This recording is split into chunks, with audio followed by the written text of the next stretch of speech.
morning, everyone. My name is Maki. I'm a 30-year resident of Kauai. During that whole time, I've been a commercial organic farmer.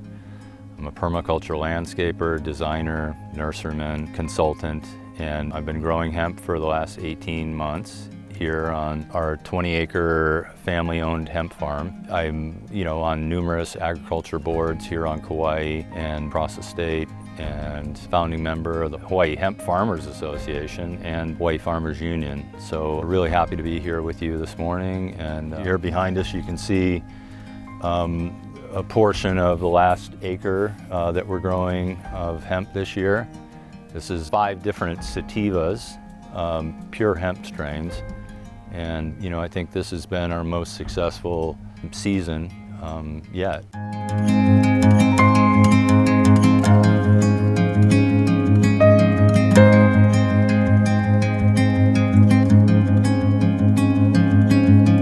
The first most important thing that you're doing as a farmer of this crop is deciding what genetics you're going to work with.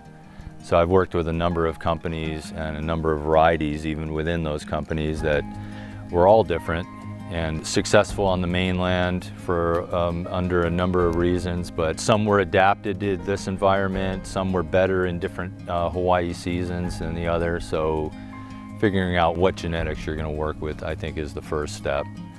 And then really emphasizing supporting the plant organically with the proper mineral and fertilizer backgrounds so that you can get this kind of growth. You can see barely any yellow in these fields, so I feel really happy with what we've been able to accomplish by setting up an organic background of fertility for the plant. Maintaining your fields, and I know that that's hard to do on acres and maybe on a limited budget, but giving the plant and the fields energy early in the growth cycle from an organic perspective and weed control, I think has been my biggest innovation and insight into successfully managing and not having weed competition on the crop. Has been the result is a better looking plant and more field weight. So I know that that's hard to do. It's especially hard to do on acreage, but somehow as part of that whole learning curve that we were talking about is going to be worth it in the end if you want to have a final result with increased field weight.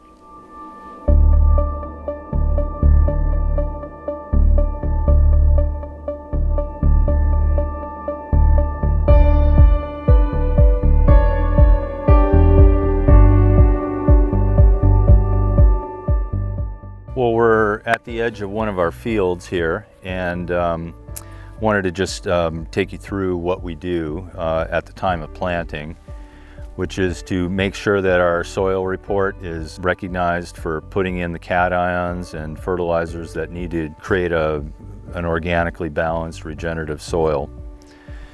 We have a lot of organic matter in this soil. I'll cover crop or even let guinea grass grow really tall and incorporate that in virgin fields, and we get an amazing organic matter content in the soil for the 4-month crop.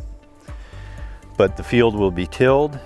I'll rip down the lines at 6 feet apart, and then that'll be the easy planting hole for the propagule, which is about this tall in a 1-inch square, and put the plants about 3 to 4 feet apart. I might plant this particular genetics 4 feet apart next time just to give it more sunlight penetration. Sunlight is really important.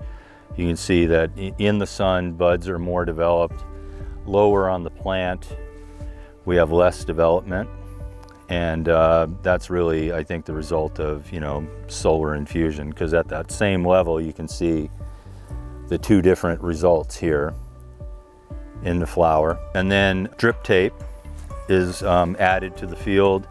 I use this blue lay flat tape. I like the flexibility and durability of this material versus the classic flat lay down flat tape. This is a 2-inch line. I have used 2 drip lines in the past, but 1 seems to be sufficient, and that's what I'm using now on, is just 1 single drip line down the middle of the crop. You can see that this area here under the plant This guinea grass right here is about, oh, I don't know, a month old. But, you know, I spent extra time on this particular field hula hoeing and doing a hand weeding. Probably, you know, at 3 weeks I'll do a hula hoe after planting, and another 3 or 4 weeks after that I'll do one hand weeding, so that by the time the buds are really ready to swell, I don't have vines growing up the plant. You know, morning glory and glycine is one of our worst weeds here, besides guinea grass, of course. But the proof is in the pudding. This is probably one of our more successful fields, and as I mentioned earlier, maintaining the crop in the field earlier, really throwing time and money at what it takes to keep the guinea grass off the field is really important. In the aisle, I'll use a regular walk-behind mower to mow these aisles every couple weeks. So, of course, that really drops off drastically after the first 5 weeks of the crop in the field, when, you know, the plants are starting to get wide and shading out the aisle here. You can see I haven't even gone in here in probably 3 or 4 weeks because of the shade out that you can see here. So if you really get your soil profile correct, you can see that there's no yellow on this plant. You know, hemp, the reputation of hemp being like, oh, you don't need to fertilize it, oh, you don't need to water it. That's incorrect. The plant does like water, and there's a spot a little bit further along that I had a break in a line where water stopped, and plants are regular size height there, and then after that you can really see the diminished health and vigor of the plant because of the lack of water. Generally, one handful of fertilizer at the time of planting, and then maybe another handful 3 weeks later is enough to create this level of biomass. So, you know, feeding the soil to feed the plant is really my strategy here, and it's really worked out.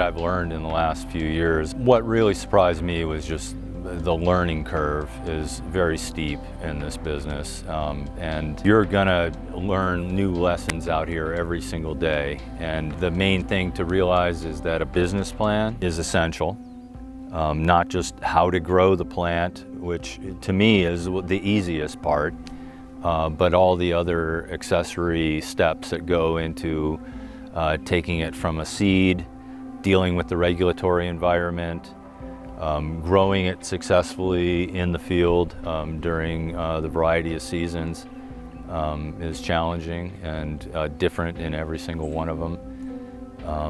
The capital intensity necessary to carry the crop through its entire growth cycle, drying it, curing it, storing it, extracting it, marketing it, shipping it, getting paid. You know, those are all steps that me, as you know, I'm almost a one-man show doing that. So I would advise finding a team, finding a good team of people who actually work together at the same level of intensity.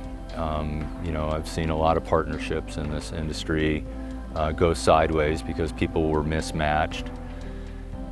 Again, like I want to emphasize the capital intensity of being able to carry this crop all the way to its final monetization, and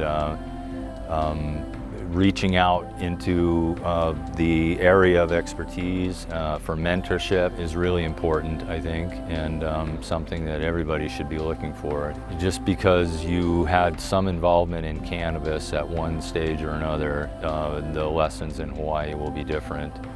And you're going to learn something every day if you apply yourself to the effort. So those are a couple of the key points that I've learned.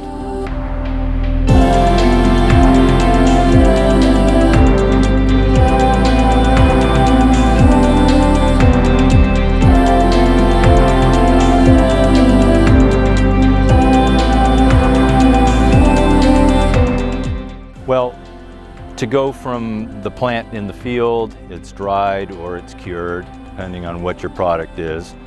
But we'll do an extraction, and we'll be doing ethanol extraction on the dried material. Makes this concentrate, which is full spectrum crude, is what it's called.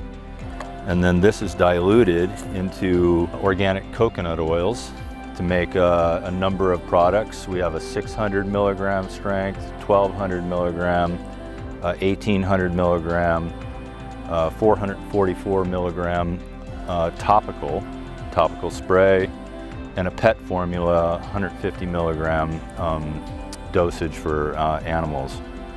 So these are our 5 products, and I feel really good about what we've made here. People are getting great benefit from it, and I just get testimonials every day from people who are really getting positive effects from these tinctures.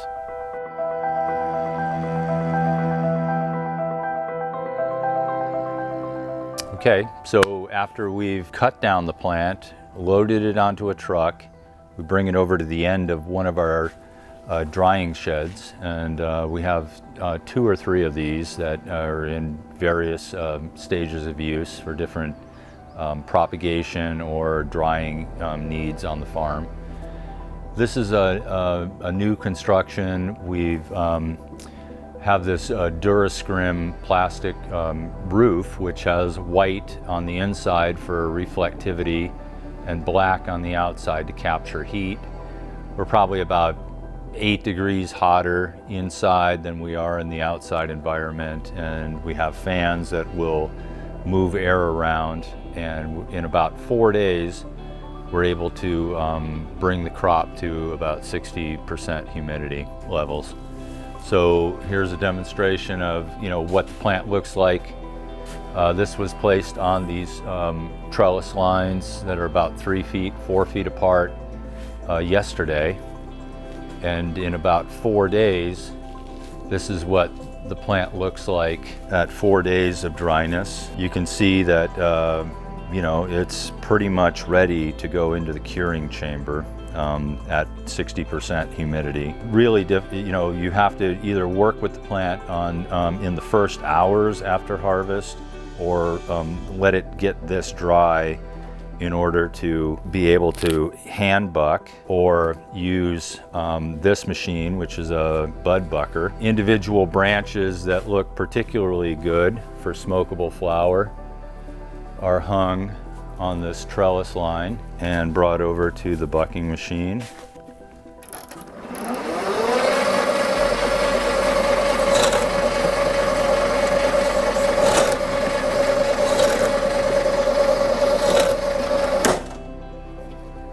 And then it removes the the flower material easily from the stem as whole flower budlets, and this is what the market would prefer to see, versus the stripping that comes from hand bucking. So when we're doing an extraction flower material, we'll do the hand bucking, and then when we're doing a preferred smokable flower type of material, we'll use the bud bucker. So there you go.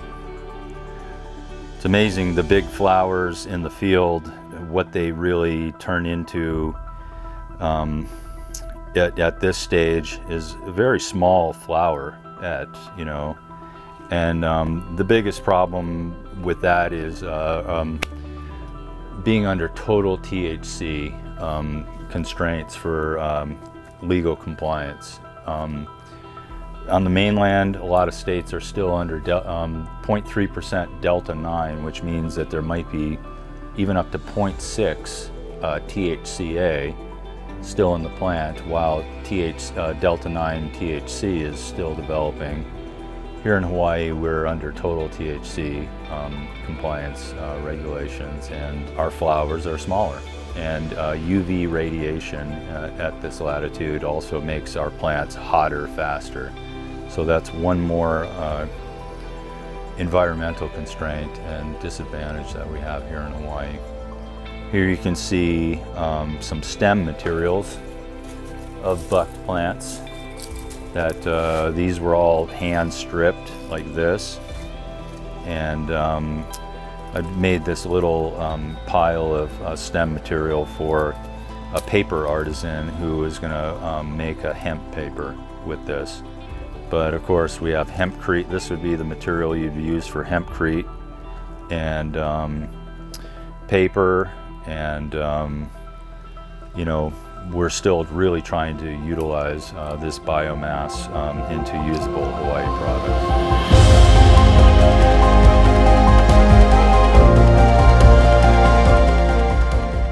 I guess there's two different aspects to that question. One is COVID and the pandemic, its relationship to the farm, and then just literally the regulatory environment here in Hawaii, you know, relating to hemp. So as far as COVID goes, we haven't missed a beat. You know, we were able to continue to operate with social distancing here on the farm, and really, you know, the demand for the product has been pretty constant. We made a line of tinctures here of various strengths. We're doing extraction. Nothing's really slowed us down. It's a good opportunity now, not just for hemp farmers, but all sorts of farming. I think really agriculture finally has its day, where the pandemic really hasn't slowed agriculture down. It's probably kicked it into even higher gear here on Kauai. From a regulatory standpoint, though, the Hawaii Hemp Program is years in the making, and we finally had passage under duress with the ledge closed at the end of the year to finally push through a bill that made hemp products legal in the state, and the ability to actually take the product off of the farm and put it into the marketplace is finally available to us. That was probably our biggest challenge in the last year. So really happy to say that we've overcome that, and 2021 should be a better year for all of us.